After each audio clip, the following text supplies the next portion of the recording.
What's going on, guys? It's your boy odfinesse, better than the rest. Put to the test, and we out here today for a new segment on this channel only. This channel only. Today we are going to be doing hot takes. With these hot takes, I'm just going to be shedding light on my opinion on two of the most controversial movies that are well known in the anime community, which is the Dragon Ball Z Broly movie and the new Demon Slayer movie Mugen Train. I'm going to be putting these movies against each other and saying which one is better. And the two things we're going to be basing this whole topic on is plot and animation. Now, with Demon Slayer animation, do I even got to speak too much?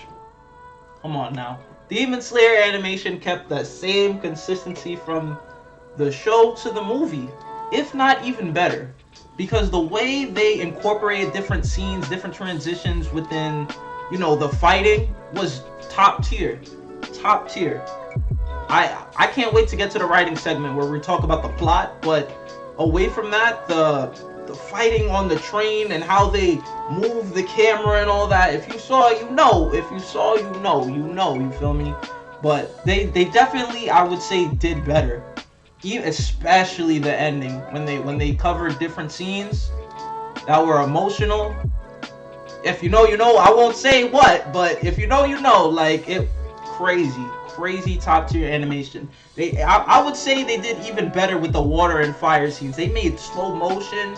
They incorporated a lot in the movie to make it stand out from the show, I would say. And both are canon, and it's really hard to say, but I would have to give it to Dragon Ball Z at the end with the animation.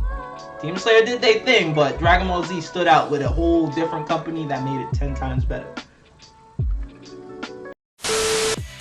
Now, in terms of animation, as you see right here, I'm going to have to give it to Dragon Ball Z.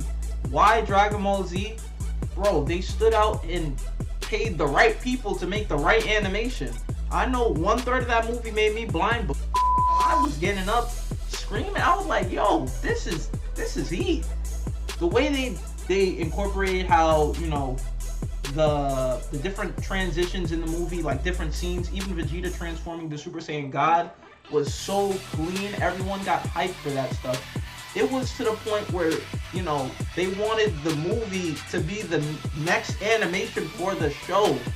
Who does that? Honestly speaking, who really does that? That movie really stood out, and it really did its thing. A lot of scenes with, Gogeta himself, even going Super Saiyan to Blue, and having the hyper dimension break and all that extra stuff, like, it was really crazy. They did their thing. They redid Broly, and they did it the right way. You feel me? They did it the right way. Now, it'd be a different topic if we were to ask, well, if this was the original Broly movie, if this is how the animation was for every other movie, would they be the GOATs? Would they be the best? I'll leave that for y'all in the comments. But in my opinion, I honestly think Dragon Ball Z definitely stood out with their animation, for sure. They stood out. Now, in terms of plot, this may be the longest segment of the YouTube video. Hear me out. In terms of plot, I honestly would say Dragon Ball Z did the Broly movie much better than the original. Much better than the original in terms of writing. However, they fucked up when they made him as strong as Super Saiyan Blue Goku and Super Saiyan Blue Vegeta. There's no way you're telling me a guy that went from homeless fighting animals? Can you say delicioso? Just cause he's legendary? That makes as much sense as Frieza trained for 4 months and being on the level as Super Saiyan Blue Goku. But we could get to that hot take later. In my opinion, I honestly think, they did it better, right? It's Dragon Ball Z at the end of the day. A lot of stuff don't make sense after, the Frieza arc. But I think they did a much better job in terms of writing. And it was a really good direction in terms of, where the plot is going for the other arcs in Super, I would think. I also think that Dragon Ball Z could have did better with how they introduced Gogeta Blue. I felt like they didn't even really need Gogeta, because once he went Super Saiyan Gogeta, they could have made it an even fight. But they chose when he went blue, he demolished him, which he should. But I'd rather see more even fights than a slaughterhouse, because I don't call that a fight at that point. A slaughterhouse fight is not a fight. He got slaughtered. He got slaughtered. When he went blue, he broke the dimension, threw a soul breaker, something like that, smiled at him, and busted Kamehameha. It was light work. It was light work. I mean, that was it, man. Once you got past when you got to the Gogeta part, you pretty much could stop the movie, because you know the direction of the plot. What I'm trying to say is, I feel like overall the plot was pretty predictable. The plot was pretty predictable. The heroes win all the time. You know, the whole 9 yards of every other hero movie, they always win, right? So that's all I'm saying. It was pretty predictable. Now, in terms of Demon Slayer, for y'all that don't know, right, and maybe you do, I'm gonna just say this again. Both movies are definitely canon.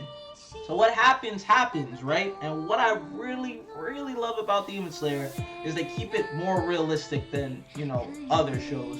Other shows, you got a lot of plot armor protecting people and saving, everybody, and oh yeah, no one gets hurt like that, and no real shit happens. I felt like what they did in this movie, right, without spoiling major stuff, what they did in this movie, they definitely covered a lot. They covered fighting, and they covered the emotional side of the story too, to make it really all tie in a nice knot, right? I think it was a really good idea. I was shaky at first with the idea of, the Mugen Train arc getting adapted as a movie instead of a season, but they easily did their thing. I didn't think I would be so, encaptured by the movie about a movie so quickly, bro. I feel like anyone could watch that movie and with no context and understand fully. And that's what good plot is supposed to do, right? Honestly speaking, I would say Demon Slayer had the better plot in terms of a movie, right? They did everything they could. They introduced a new character and you loved him. Like, it was easy to love. Broly, on the other hand, even though, they stayed true to how he was in the original movie, he showed like a little bit more faint character, but not enough for us to like truly love him, I would say. In my opinion, at least, right? I honestly think Demon Slayer had the better plot for the movie. And yeah, that's pretty much it, And trust me, as much as a fan I am for Dragon Ball Z and Demon Slayer, I honestly think this was a really hard decision to say. But yeah, Demon Slayer, I would have to say, for that movie alone, had a better plot than what Dragon Ball Super had to offer. I even feel like Dragon Ball Z arcs did better than that Broly movie. But that's all I gotta say for this video. Now, in my opinion, I'm gonna have to say...